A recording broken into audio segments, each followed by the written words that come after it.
आज हम लोग टाइप 1 की प्रॉब्लम्स फिजिक्स में जो आपने पूछी हैं वो सबसे पहले सॉल्व करेंगे। तो सबसे पहले ऑब्जेक्टिव क्वेश्चन में आते हैं। तो फोर्थ क्वेश्चन आप लोगों ने पूछा हुआ है, the nature of charge. Nature of charge कैसा होता है? एडिशन, यानी कि योग प्रवृत्ति वाला होता है। जैसे आपको बताया था कि किसी भी, मैंने आपको जैसे वो पढ़ाया था, क्या कहते हैं उसको, एक टॉपिक पढ़ाया था कि चार्ज जो है वो प्रेरण द्वारा जो है एक रॉड से दूसरी रॉड को या एक स्पेयर से दूसरे स्पेयर को दिया जा सकता है। तो उसमें आपने देखा होगा कि उस पर टोटल चार्ज जो था वो एडिशन नियम का पालन कर रहा था। इसके बाद 6 क्वेश्चन आते हैं, the number of exist electron for the positive charging of object of 10 to the power -19 electron. इसके पहले लिखा है 8 × 10 to the power -19 इलेक्ट्रॉन। ये आपका क्वेश्चन नंबर है 6। तो क्वेश्चन नंबर 6 क्या कह रहा है कि नंबर ऑफ एग्जिस्ट इलेक्ट्रॉन, यानी कि नंबर जितने इलेक्ट्रॉन उस ऑब्जेक्ट से निकले हैं जिसके कारण उसके ऊपर पॉजिटिव चार्ज आया है, क्लियर? तो वो नंबरों की संख्या बतानी है। तो आपको चार्ज की वैल्यू दी है। चार्ज की वैल्यू क्या दी है? Q = 8 × इसमें शायद कुछ करेक्शन सा भी लग रहा है, देख लीजिएगा। Q की वैल्यू यही लीजिएगा, 8 × 10 to the power -19। और n आपको क्या करना है? कैलकुलेट करना है। और यहाँ पर E का मान क्या है? 1.6 × 10 to the power -19। अब फार्मूला आप लगा देंगे Q = NE। तो Q = NE में Q की जगह रखेंगे 8 × 10 to the power -19, N निकालना है। E की जगह पर 1.6 × 10 to the power -19। ये और ये कैंसिल हो जाएंगे, 1.6 इसमें डिवाइड करेंगे तो N = क्या आ जाएगा? 5। यानी 5 इलेक्ट्रॉन जो हैं वो उससे ट्रांसफ़र हुए हैं, जिसके कारण उस पर पॉजिटिव चार्ज आया है। अब ऑब्जेक्टिव का क्वेश्चन नंबर 8 पर आते हैं। क्या लिखा हुआ है? 60 electron charge is on the sphere conductor. किसी स्पेयर कंडक्टर पर 60 इलेक्ट्रॉन का charge and another same sphere, एक दूसरा स्पेयर है बिल्कुल उसी प्रकार का जिस पे 20 इलेक्ट्रॉन का चार्ज है, क्लियर?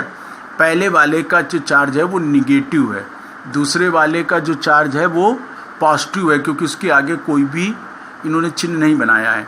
ये both sphere touch each other, अगर दोनों स्पेयर को टच कर दिया जाए, यानी एक दूसरे से छुआ दिया जाए और तब उनको अलग अलग किया जाए, देन सेपरेट, तो चार्ज जो है वो ईच स्पेयर पे कितना हो जाएगा? एक चीज़ याद रखिएगा, जब भी दो कंडक्टर को आपस में टच करेंगे तो आवेश जो है उसका प्रवाह होगा, ठीक है?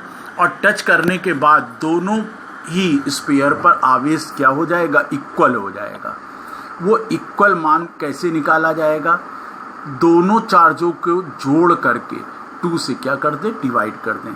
तो पहले स्पेयर पर कितना चार्ज है आपका? -60। दूसरे पर कितना है? +20। इन दोनों को ऐड करके 2 से डिवाइड करेंगे। क्या आ रहा है ऊपर? -40/2 = -20 इलेक्ट्रॉन। यानी कि दोनों स्पेयर पे अब -20 इलेक्ट्रॉन का चार्ज आ जाएगा, क्लियर? अब इसके बाद आते हैं वेरी शॉर्ट क्वेश्चंस में।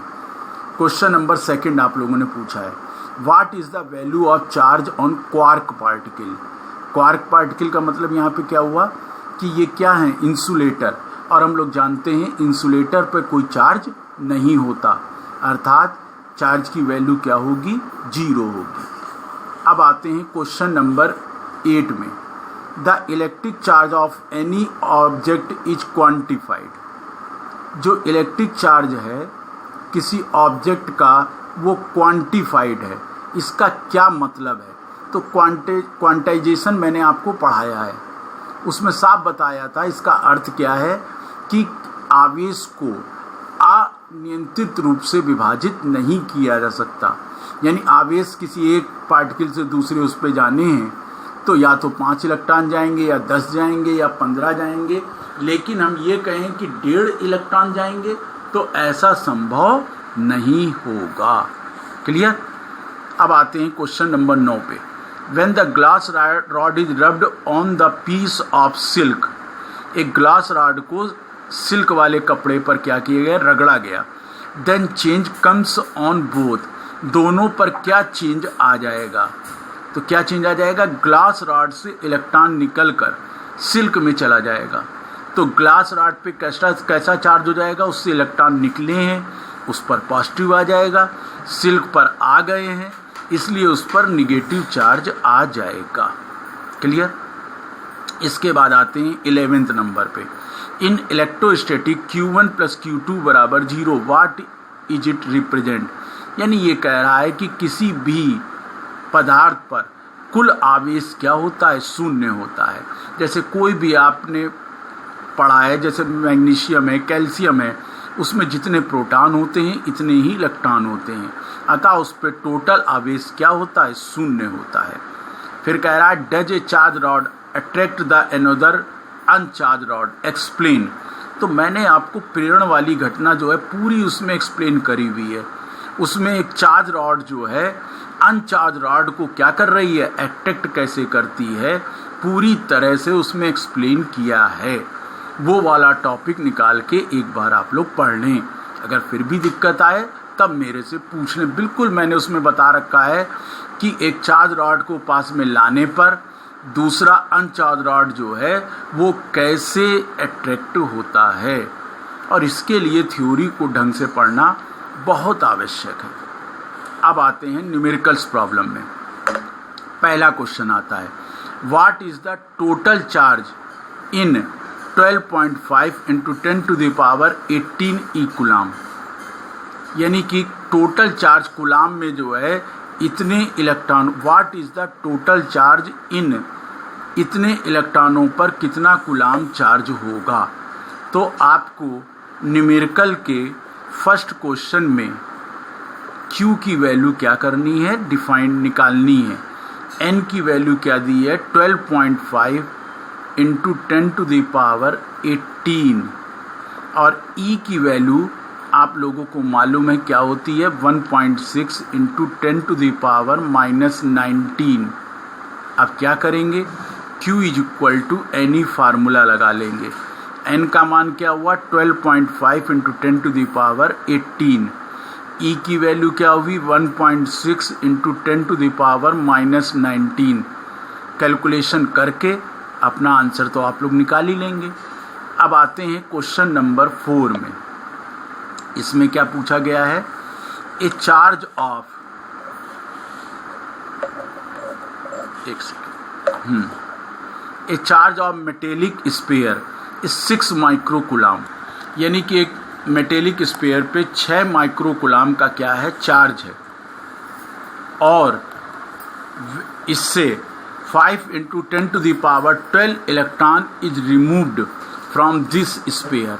इतने इलेक्ट्रॉन इससे क्या कर लिए गए, रिमूव कर दिए गए देन स्फीयर से। Then how much in it, तब उसके ऊपर कितने बचे हैं। तो सबसे पहले तो उस पर कितना आवेश था, Q = 6 माइक्रो कूलाम चार्ज था। कितने इलेक्ट्रॉन उसमें से हटाए गए, 5 × 10⁻12। तो हम लोग ये निकाल लें कि कितना चार्ज जो है ट्रांसफ़र हुआ है। तो Q = N1 EQ। तो N1 की वैल्यू 5 × 10⁻12 × 1.6 × 10⁻19 मल्टीप्लाई करेंगे तो आ जाएगा 8, और यहाँ से आ जाएगा 10⁻⁻7 कूलाम में आया है। अब माइक्रो कूलाम में तभी बदल पाएंगे जब यहाँ 10⁻6 आए। तो 8 × 10⁻6 लिखा, और 10⁻1 नीचे गया तो यहाँ आ गया 10। 10 से 8 को डिवाइड कर दीजिए तो क्या आ गया 0.8 इंटू 10⁻⁻6 कूलाम, यानी 0.8 माइक्रो कूलाम। इतना जो चार्ज है वो जो है ट्रांसफ़र हो गया है। तो शेष चार्ज कितना बचा? 6 माइक्रो कूलाम में से 0.8 माइक्रो कूलाम क्या कर दें, घटा दें। तो कितना निकल के आ गया? 5.2 माइक्रो कूलाम चार्ज जो है अब शेष बचा है। अगर आपसे इलेक्ट्रॉनों की संख्या पूछता है तो Q2 = Ne लगा दें फिर से। तो इसकी जगह 5.2 इंटू 10⁻⁻19 n की वैल्यूज निकालनी है, और ये 1.6 इंटू 10⁻⁻19।